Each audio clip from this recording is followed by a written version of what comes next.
War changes everything. The sound of home fades, replaced by the thunder of guns, the screams of men, and the silence that follows. My name is Captain Daniel Reed, and this is the story of the promise I couldn't keep and the letter that never made it home. When the war began, I was just a boy in uniform chasing glory.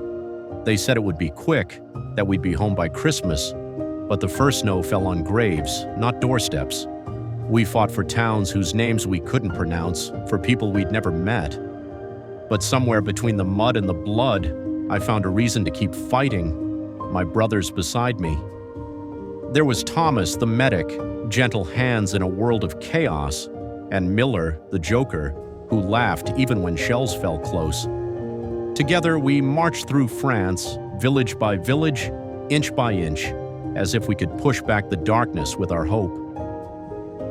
One morning, orders came down. Hold the bridge, a simple command that would cost 100 lives. We were outnumbered, outgunned, and out of time. But that bridge, it was the only road for the civilians to escape, so we held. I still remember the air, thick with smoke and fear. Planes roared overhead.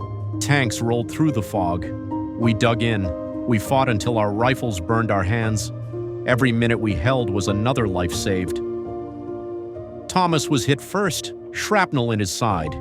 He kept working, patching up others, blood running down his own arm. "Don't stop," he whispered. "They need you more than I do." Those were his last words. Miller went next. He was running ammo when the shell hit. When I found him, he was smiling, half his face covered in dust. "Guess the joke's on me," he said. And just like that, silence. The bridge was gone. So were my brothers. I was the only one left. Reinforcements came too late. They called it a victory, but I called it loss. When I returned home, there was no parade, only the quiet ticking of a clock in my mother's kitchen. She asked me if I'd done my duty. I said yes, but my heart said no, because duty doesn't end when the gunfire stops. It follows you, in dreams, in memories, in the faces of the ones you couldn't save. Months later, I found Thomas's old bag among the supplies we brought back. Inside was a letter addressed to his wife, Emma. "If I don't make it," it said, "tell our son that his father died for something he believed in."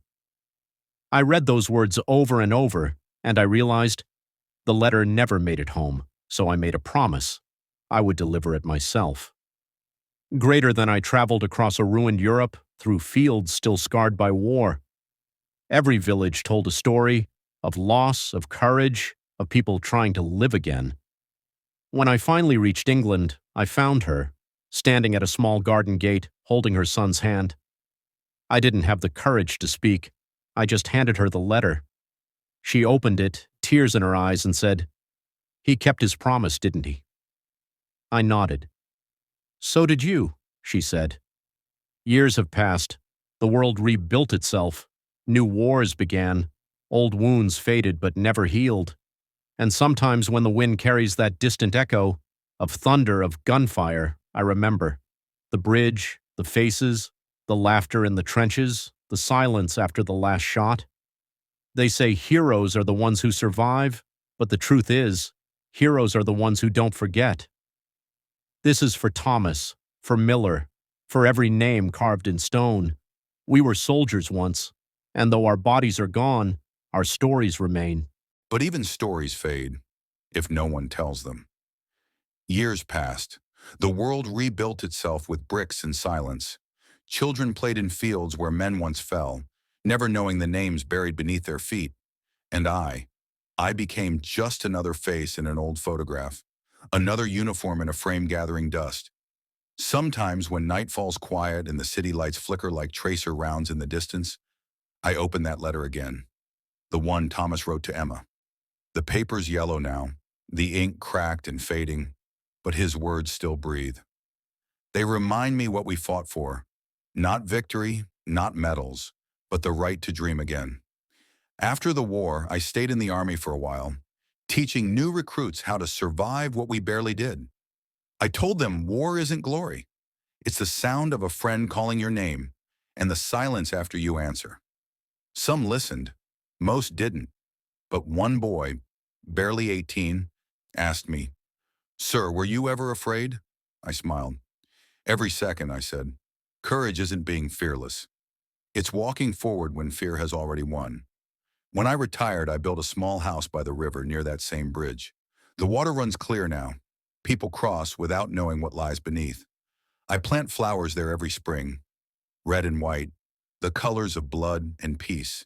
Each year on the anniversary, I see families lay wreaths, children asking who those soldiers were, and I tell them, softly, they were men who didn't want to fight, but fought so you wouldn't have to. Sometimes I think I still hear them. Miller's laugh carried on the wind, Thomas's voice saying, "You kept your promise, Danny." And maybe that's enough. Maybe that's what eternity really means. Not endless time, but endless memory. When my time comes, I've asked to be buried by the bridge, beside the apple tree that now shades the riverbank. Not as a hero, just as a soldier who remembered. If anyone finds this recording someday, remember, peace isn't given. It's carried, protected, and passed on, like a letter from one heart to another. And if you ever wonder who we were the ordinary men who chose to stand when the world fell. Our stories remain, but now they're yours to tell.